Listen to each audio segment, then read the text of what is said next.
Hi, I'm Andrew. And I'm Nathan. And this is CGS Worship Gear Reviews.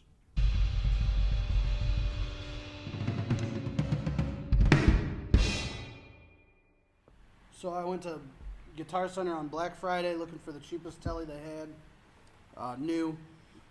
They were all sold out of the Bullet series. All they had was this Affinity for, it was $200 minus I think 10 or 15%. So I just wanted to make the best Squier guitar I could out of the cheapest guitar to start. And I installed a Bigsby trem and bridge. These are Fender Vintage Noiseless pickups. This is a Emerson 4-way wiring harness, so everything is wired in from Emerson except for the two pickups. Even the jack is already in that. It's got Graphtech TUSQ XL nut and string tree and Graphtech Ratio Locking Tuners on it. I rounded the edges of the neck, the fret ends. Some of them were a little jagged, but really it was pretty good from the factory. The setup as far as fret level was about perfect from the factory. I didn't have to do anything to that.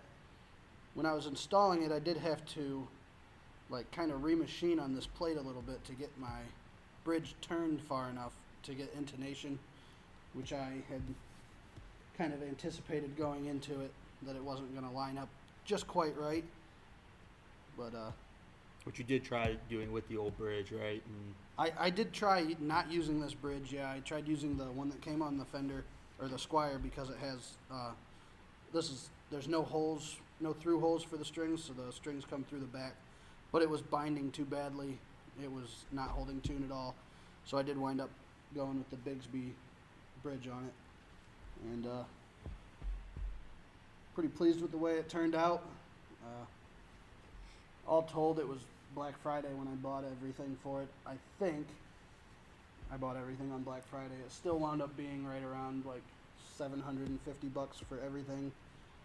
So way too much money for a Squier, but it was fun to put together. biggest thing that I've noticed with it is with the setup, it actually seemed to set up really well, especially for a Squier.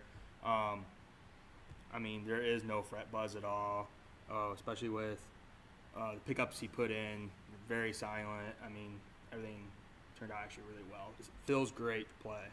So, for this video, we're going to be going straight from the guitar into a JHS modded Soul Food. It's the Meat and 3 mod with the selector switch all the way up.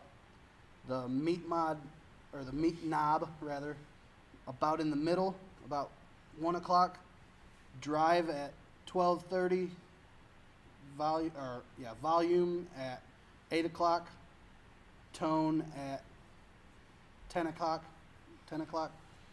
And into a Fender 68 Custom Deluxe Reverb on the Vintage Channel 1. Volume at about 3 1/4. Bass and treble both at 5, and looks like we're sitting right around 4 on the reverb right now. yeah. No tremolo. So I'll give you just the position 4 all the way forward, kind of tone there as a start off.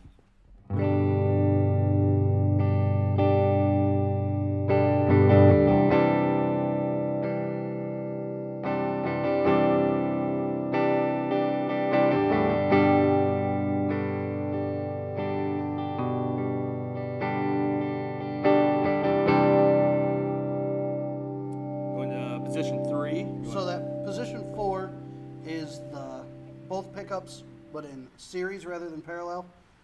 And I do have the neck pickup sunk in just a little bit, so when you pull onto that, you're going to lose quite a bit of volume from between those two positions. So just helps kind of round it out for me. That's what I was going for when I put it that way. So we'll go ahead and go to position 3 here and do the same thing for you.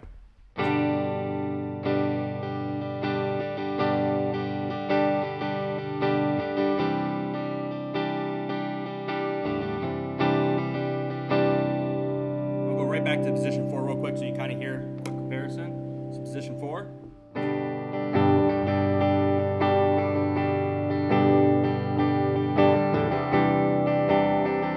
Back to 3.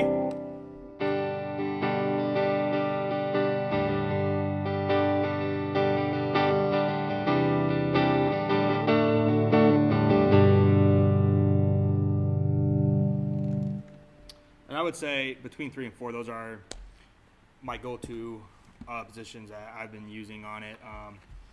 I have used it a few times now for a couple services, and it seems like I'm sticking around those 2. So we can go ahead and move on to 2 now. This will be the both pickups in parallel.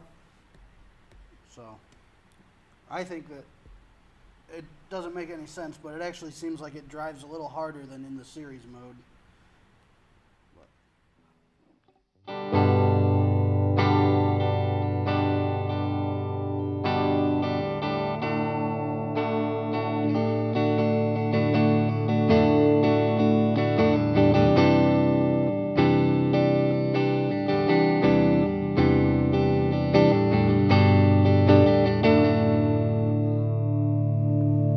I'll go right back to 3 for you. Hear that difference?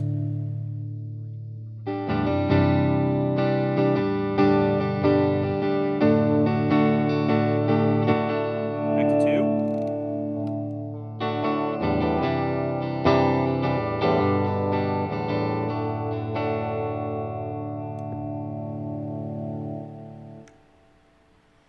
And 1. Which is just the back one, right? Yep, that's Okay. just your bridge. To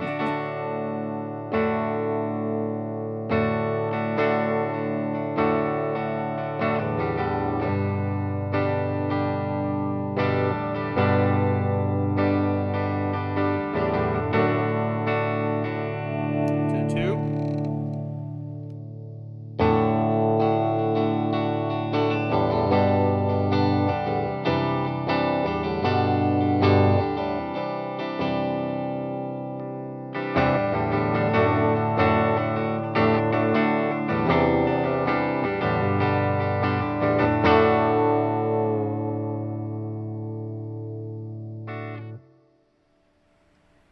So when I built this, I put on the strings way wrong, but it still seems to hold tune really well. Yeah, As long actually as it you does really well. It's surprising. The only time it goes and just loses its tune is if you pull up on the Bigsby. If you pull up at all, it's the way that this bridge sets on there, it'll like move over itself, and then it'll just be messed up until you go back down on the Bigsby, and then it seems to fall right back into tune. As much as I've played it, I've never really had a problem with it going out of tune prematurely. And what little bit it does over time probably could be fixed by not wrapping my strings like a dummy. But Awesome.